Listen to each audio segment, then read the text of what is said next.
welcome to the Chalk Talk Book Club. This is the first episode of our bi-weekly book breakdown for competitors.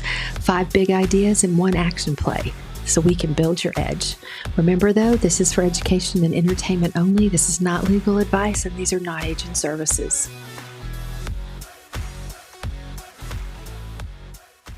If you're an athlete or a parent trying to make NIL real, not just a hashtag, this book, the book for this week, is gold. It's the NIL Playbook for athletes. Mine is well read, as you can see with all my tags.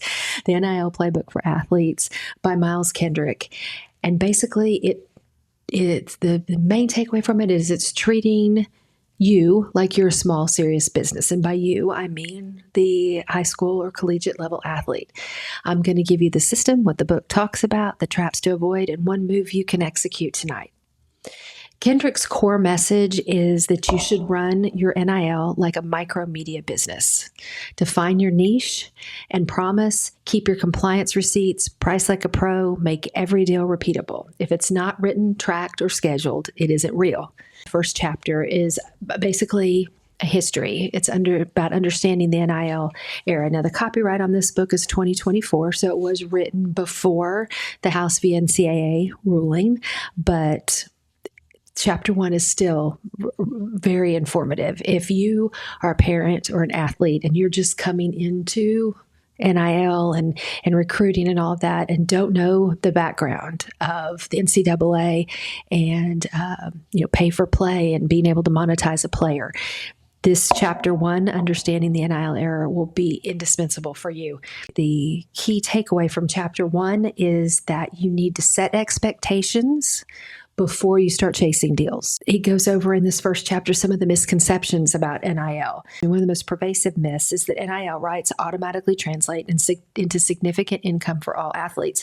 And that's not true. The reality is NIL income is highly dependent on several factors, and he lists those: the athlete's marketability, the effort put into personal branding, and the strategic use of media. And much of what he does in this book is talk about how you do those things, what marketability is, that you've got to engage consistently as an athlete, participate in the community, maintain a positive image, and that leveraging media effectively is crucial.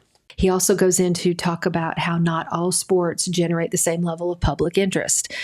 If you're a cornhole athlete, the name, image, likeness deals are probably a little bit less than if you're a star basketball or football player, softball player. Your geographic location also plays a factor in that. If you could be the best athlete in the world, and if you're, living in the Appalachian Mountains, it's going to be different than if you're in Texas. Step 2 is about discovering your personal brand and defining your unique identity as an athlete. One of the key quotes that I love from this chapter is the process beginning with defining a unique identity. For you, the athlete, this identity does more than distinguish you from your competitors. It connects you with fans, sponsors, and media on a personal level, transforming your public persona into a marketable asset. And at the end of the day, that's what you're trying to do when you're building a brand.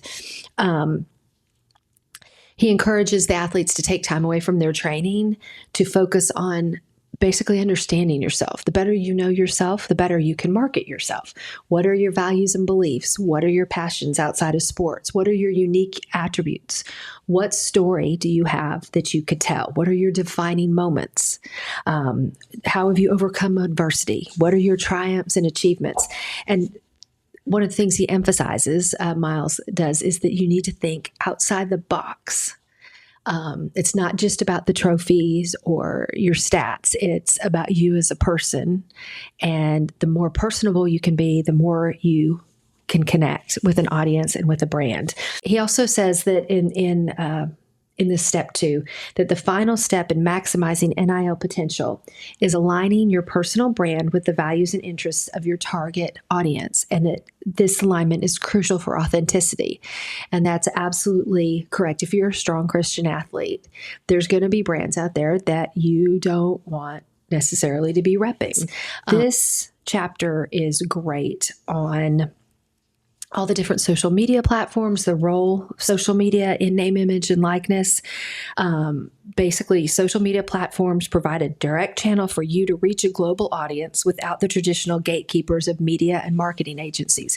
The explosion in influencers, I mean, that wasn't even a word when I was in high school. It's one of the most powerful aspects of social media, as he says in this book, is its role as a storytelling platform, and getting outside of thinking that storytelling is just narrating your successes. It's not. It involves sharing your struggles, your failures, your comebacks. That humanizes you, and it deepens your fans' loyalty if they feel that they're involved in your life. Now, this usually involves a mix of content types. If you're going to be a good storyteller, you should use videos, live streams, photos, written posts, use it all, mix it up, right? Goes on to growing an authentic following, the importance of leveraging hashtags, collaborating with other athletes to widen both of your reaches, participating in trending challenges, even if they're not directly related to a sport. It all gets your name out there and will increase your followers and your likes. Another key point in building your social presence is you need to have a regular posting schedule. You need to figure out the optimal posting times. You need to engage with the comments and the messages. You can't just stick something up there and not pay any attention until the next week when you stick the next thing up there. So, asking for feedback and involving followers, sharing behind the scenes content. Athletes are not only sports figures, but also media personalities. And if you think of yourself that way, if that's what you're trying to do with your brand, it will help you maintain relevance, build your brand, maximize the benefit of your NIL benefits. If you structure things correctly, your NIL deals could be providing you income long after you quit playing your sport. I believe the average number of years for a football player, it's under 10. So then, you've got a lot of time after that, but the NIL could still be bringing in revenue. The fourth step is creating an NIL strategy. That's chapter 4. And he talks about setting SMART goals. And SMART, of course, is an acronym for specific, measurable, achievable, relevant, and time-bound. The bottom line, is creating micro goals instead of, I'm going to have 1 million followers in a year, breaking that down into things such as I'm going to increase my Instagram followers by 20% over the next 3 months, or I'm going to secure a sponsorship deal by the end of the second quarter. Also goes over what to do with all the money, the investments and the financial planning, your scheduling and time management, because you're trying to be an athlete and a student, and those two things should come first before building your brand and revenue. How you tell if your strategy for building your brand and your name, image, likeness is effective, right? You look at financial metrics, engagement metrics, brand growth metrics, your sponsors' satisfaction levels, peer feedback, sponsor feedback. These are audience feedback. You can get professional reviews. So he goes over a lot of ways to make sure that you're actually building your brand and engaging with your audience and building your name, image, likeness, and monetizing off of it the best as you can. Chapter 4 is more on creating an NIL strategy, setting concrete goals, your monetization roadmap, balancing school, sport, and time, a lot of the things I just talked about, evaluating progress so you can adjust. This is the operating plan that connects content to outcomes. Chapter 5, or step 5, is monetizing your NIL. And it's talking about all the different revenue lanes in more detail than in the previous chapters. Endorsements, merchandising, other commercial uses. It discusses how you're going to need pricing, packaging, basic negotiation skills to maximize value and protect usage. He goes into great detail on pricing strategies. Like I was talking about earlier, athletes in high visibility sports like football or basketball are going to naturally command higher rates due to larger audience and media attention. But if you do it properly, if you're in a smaller, less prominent sport, you can leverage these niche markets quite effectively. He also goes into negotiation techniques, the importance of effective communication when you're communicating not only through social media, but with the brands that you want to represent. You need to make sure, as he says here, I'll just read it, for athletes looking to capitalize on their NIL, conveying their needs and expectations clearly while understanding and respecting the counterparty's perspective is key. You want to have clarity and conciseness. You have to actively listen. There's a big difference between active and passive listening. You need to have emotional intelligence. You need to be aware of what your body language is conveying.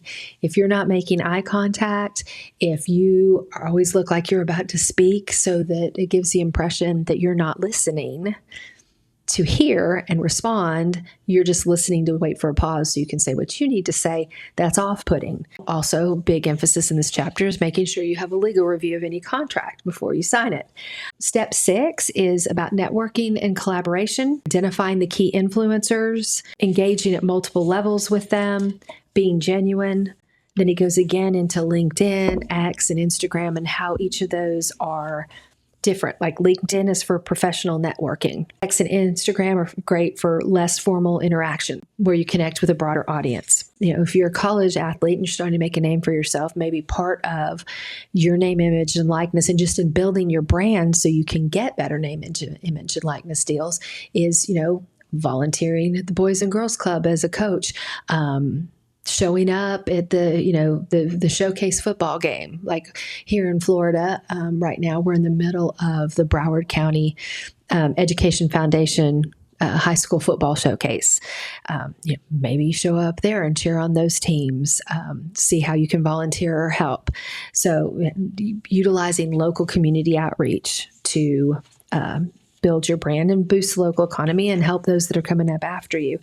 And also building local loyalty. The final chapter is on how you scale and sustain your business. So this book, the book has up to this point talked about how to build your NIL brand, your business. And then this is about how you diversify. The last step is how you diversify income streams. You plan for career transitions and you keep your brand, which is you, right, relevant as platforms and opportunities change. Then he's got the conclusion, right, which isn't a step. It's winning on and off the field. And this basically gives a summary of all the key strategies in the book, the 7 proven steps to leverage your name, image, and likeness for money. So again, to recap, you got to identify and build a personal brand. You need to effectively use social media. You need to create a comprehensive NIL strategy. You want to have multiple revenue streams, endorsements, sponsorship, digital content, partnerships. You want to build a robust network with collaboration. For your NIL efforts to be sustainable, they have to be able to adapt and grow with your career. As your career progresses, so should your NIL strategies. And then he highlights the importance, the role of persistence and adaptability. This NIL journey that you're on is going to be filled with setbacks and deals that are going to fall through. The market interest can wane. You could even have a personal performance slump, right?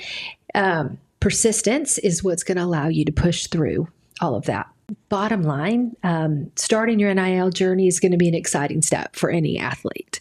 It's, whether you're a seasoned athlete that's accustomed to public attention or you're a newcomer eager to carve out your niche, effectively navigating the NIL landscape is going to still require preparation, strategy, and a proactive mindset.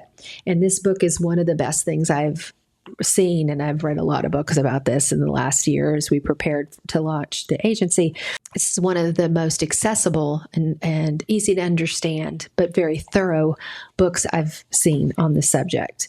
A few other tips he gives in the recap in the last chapter is the importance of building relationships, staying educated, having advisors, surrounding yourself with advisors and agents, keep up to date with educational materials, legal resources, make sure that your brand message is consistent across platforms. And finally, in the final thoughts section of the conclusion, as an athlete, and this is one of my favorite quotes from the whole book, as an athlete, you have the unique opportunity to mold your career not only within your sport, but also in the broader sphere of public life.